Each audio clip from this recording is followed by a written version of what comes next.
Question 7. Answer D of one variable, ds. What is the value of an integer n? Condition 1. The absolute value of n is less than 1. Condition 2. 2 times n squared minus n equals 0. Solution. Now we will solve this ds question using the variable approach.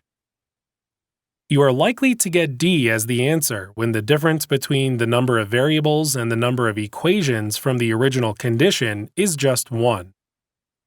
The cases in this scenario include when there is one variable, or when there are two variables in one equation, or three variables and two equations, or four variables and three equations.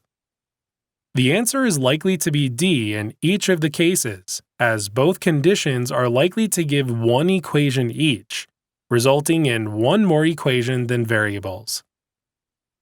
Let's apply the 3 steps suggested previously. Follow the first step of the variable approach by modifying and rechecking the original condition and the question. Now, let us modify the original condition. We have to find the value of integer n, and the important point to keep in mind is that n is an integer. Follow the second and third steps.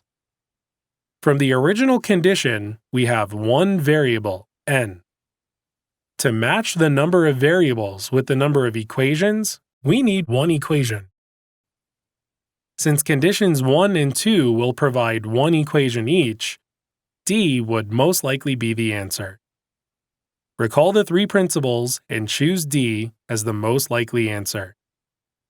Let's take a look at each condition.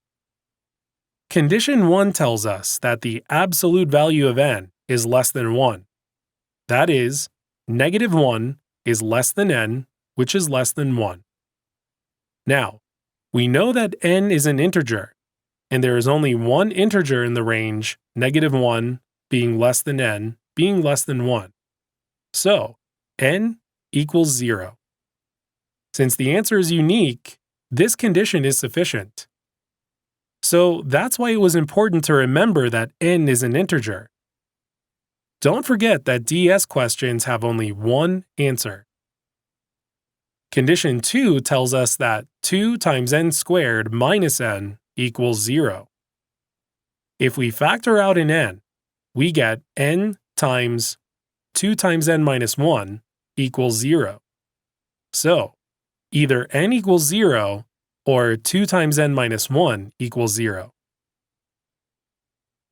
Rearranging 2 times n minus 1 equals 0, we get n equals 1 over 2. But we know that n is an integer, so n cannot be a fraction. So n does not equal 1 over 2, and n equals 0. Since the answer is unique, this condition is sufficient. Isn't it surprising? You are becoming a DS expert in GMAT math, thanks to the variable approach.